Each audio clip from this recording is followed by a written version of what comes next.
Chapitre 24. Le lendemain, nous avions déjà oublié nos douleurs passées. Je m'étonnais tout d'abord de n'avoir plus soif, et j'en demandai la raison. Le ruisseau qui coulait à mes pieds en murmurant se chargea de me répondre. On déjeuna, et l'on but de cette excellente eau ferrugineuse.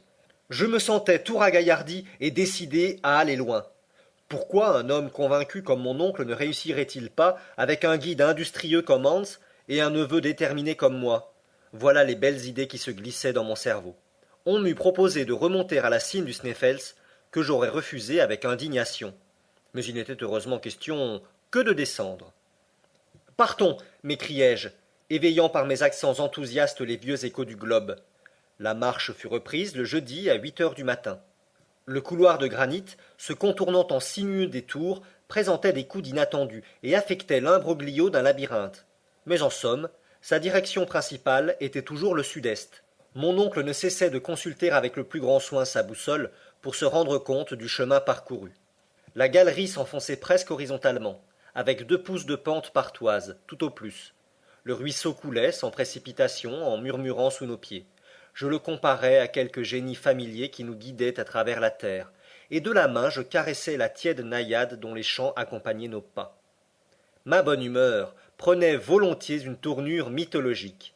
Quant à mon oncle, il pestait contre l'horizontalité de la route, lui, l'homme des verticales. Son chemin s'allongeait indéfiniment, et au lieu de glisser le long du rayon terrestre, suivant son expression, il s'en allait par l'hypoténuse. Mais nous n'avions pas le choix, et tant que l'on gagnait vers le centre, si peu que ce fût, il ne fallait pas se plaindre. D'ailleurs, de temps en temps, les pentes s'abaissaient. La naïade se mettait à dégringoler en mugissant, et nous descendions plus profondément avec elle. En somme, ce jour-là et le lendemain, on fit beaucoup de chemin horizontal et relativement peu de chemin vertical.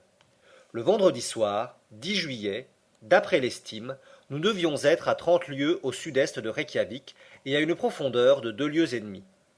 Sous nos pieds s'ouvrit alors un puits assez effrayant. Mon oncle ne put s'empêcher de battre des mains en calculant la raideur de ses pentes. Voilà qui nous mènera loin, s'écria-t-il, et facilement, car les saillies du roc font un véritable escalier. Les cordes furent disposées par Hans de manière à prévenir tout accident. La descente commença. Je n'ose l'appeler périlleuse, car j'étais déjà familiarisé avec ce genre d'exercice. Ce puits était une fente étroite, pratiquée dans le massif, du genre de celle qu'on appelle faille. La contraction de la charpente terrestre, à l'époque de son refroidissement, l'avait évidemment produite. Si elle servit autrefois de passage aux matières éruptives vomies par le Sneffels, je ne m'expliquais pas comment celles-ci n'y laissèrent aucune trace. Nous descendions une sorte de vis tournante, qu'on eût cru faite de la main des hommes. De quart d'heure en quart d'heure, il fallait s'arrêter pour prendre un repos nécessaire et rendre à nos jarrets leur élasticité.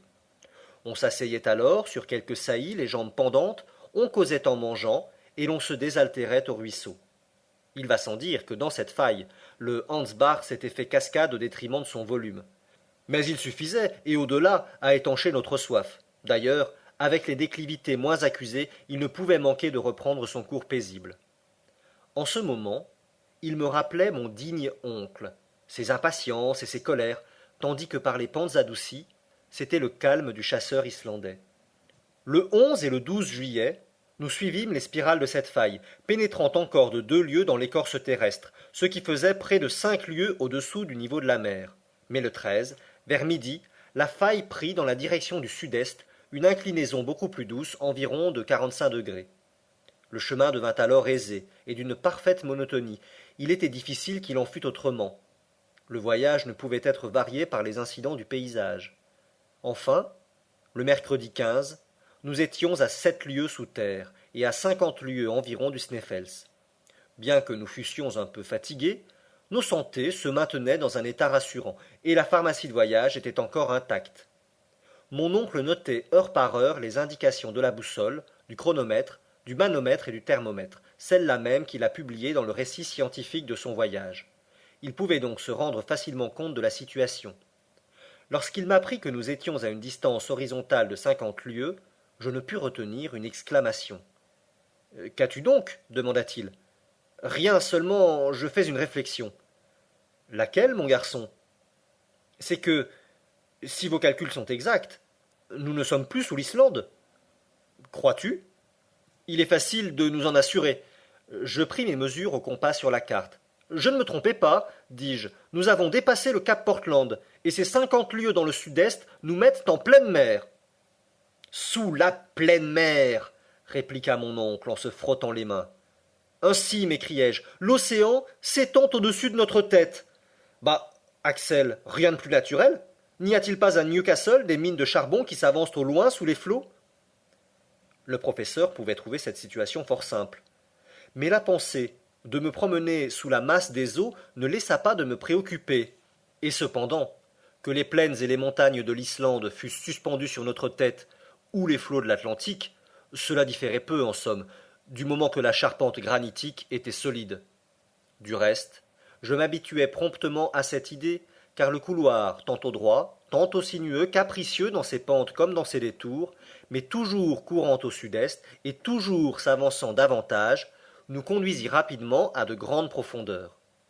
4 jours plus tard, le samedi 18 juillet, le soir, nous arrivâmes à une espèce de grotte assez vaste.